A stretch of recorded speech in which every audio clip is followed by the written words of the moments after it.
नमस्कार दोस्तों, आप सभी का आपके अपने YouTube channel MP study IQ GK के यूट्यूब चैनल पर बहुत बहुत स्वागत है। दोस्तों, आज हम रीजनिंग का प्रैक्टिस सेट करेंगे और रीजनिंग के इन सभी प्रैक्टिस सेट के वीडियो में उन्हीं क्वेश्चनों को सम्मिलित किया जा रहा है जो कि आपके प्रीवियस ईयर के एग्जाम में पूछे गए हैं और आने वाले एग्जाम में पूछे जा सकते हैं।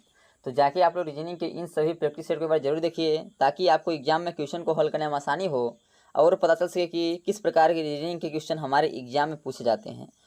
दोस्तों, जो आपका रीजनिंग सब्जेक्ट है यह आपका प्रैक्टिस का विषय है। रीजनिंग को आप जितना अधिक प्रैक्टिस करेंगे रीजनिंग आपको उतना अधिक आसान लगने लगेगा और आप एग्जाम में कम से कम समय में रीजनिंग क्वेश्चनों को हल कर पाएंगे। तो चलिए बिना देरी किए हुए अपने क्वेश्चन को आगे बढ़ते हैं।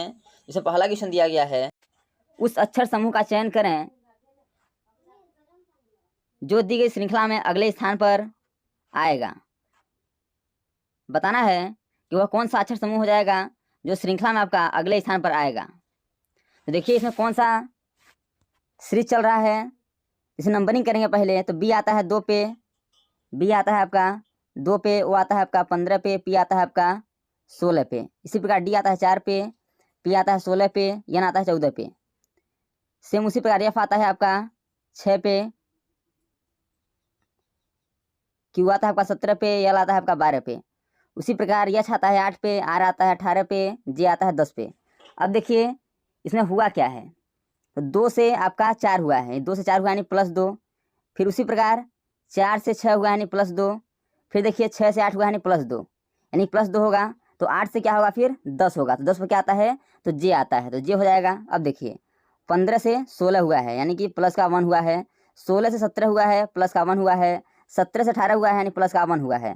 तो 18 से +1 होगा तो क्या होगा, 19 होगा, और 19 पे आता है आपका यस आता है।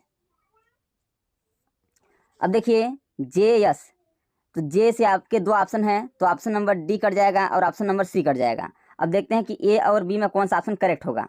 फिर देखिए 16 से क्या हुआ है, 16 से आपका 14 हुआ है यानी कि -2 हुआ है। उसी प्रकार 14 से 12 हुआ है, -2 हुआ है। 12 से 10 हुआ है यानी -2 हुआ है, और 10 में -2 होगा तो क्या होगा, 8 होगा। तो 8 पे क्या आता है, तो 8 पे आता है आपका यच। तो 8 पे यच आएगा तो अब क्या हो जाएगा आपका जे यस यच, जे यस यच। देखिए किस ऑप्शन में है, तो ऑप्शन नंबर ए में है, इसलिए इसका option number A correct answer हो जाएगा। अगला क्वेश्चन दिया गया है कि लुप्त संख्या ज्ञात कीजिए। बताना है कि इस क्वेश्चन मार्क की जगह पे इन 4 ऑप्शन में से कौन सा ऑप्शन करेक्ट होगा। तो जब इस प्रकार का आपको क्वेश्चन दिखाई दे तो हम देखते हैं कि सबसे बड़ी संख्या किधर है। तो सबसे बड़ी संख्या की बात करें तो सबसे बड़ी संख्या का ऊपर में दिख रहा है।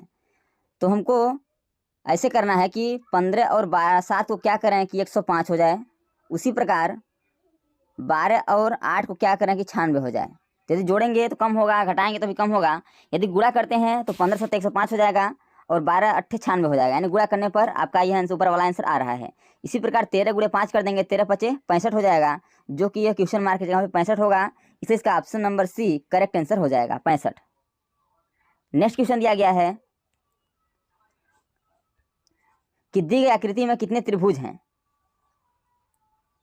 बताना है कि इस आकृति में कितने त्रिभुज हैं। तो इसी पहले नंबरिंग कर लेंगे, 1 2 3 4। अब जितने त्रिभुज हैं यानी 4 हो गए, इसे 2 से मल्टीप्लाई कर देंगे तो हमारा क्या आ जाएगा, 8 आ जाएगा। यानी कि इस टोटल त्रिभुज में आपके 8 त्रिभुज हैं, इसलिए इसका option number D correct answer हो जाएगा। नेक्स्ट क्वेश्चन दिया गया है कि निम्नलिखित में से कौन सा विकल्प दी गई श्रृंखला को पूर्ण करेगा। आपको खाली स्थान दिया गया है और बताना है कि इस खाली स्थान पे किस क्रम से इस खाली स्थान में रिक्त स्थान की पूर्ति होगी। तो पहले से काउंटिंग कर लेते हैं, 1 2 3 4 5 6 7 8 9 10 11 12 13 14 15 16। 16 है यानी 4 4 का पेयर बनेगा। तो पहले 4 4 का पेयर बना देंगे।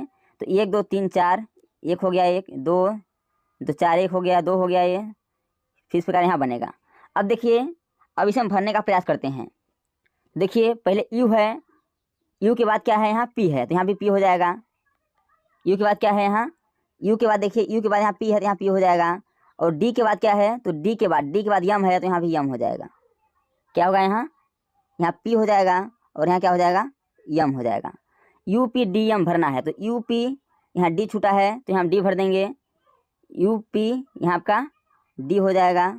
उसी प्रकार यहाँ यू पी डी एम ये भी हो गया, यहाँ फिर छूटा है पी तो यू पी डी एम, यानी कि सीरीज चल रहा है, तो सीरीज चल रहा है यू पी डी एम का सीरीज चल रहा है। हम क्या क्या उसको खाली स्थान में भरे हैं, तो पी भरे हैं, एम भरे हैं, डी भरे हैं, यू भरे हैं और पी भरे हैं, P M D U P.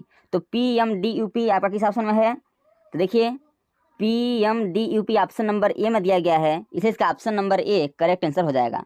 तो दोस्तों मैं ऐसा नहीं पूर्ण विश्वास करता हूँ कि ये सभी क्वेश्चन आपको अच्छे समझ आ रहे होंगे। यदि क्वेश्चन में कहीं भी डाउट है तो आप लोग कमेंट बॉक्स में जरूर बताइए, ताकि अगले आने वाले वीडियो में हम उस डाउट को अच्छे से क्लियर कर सकें।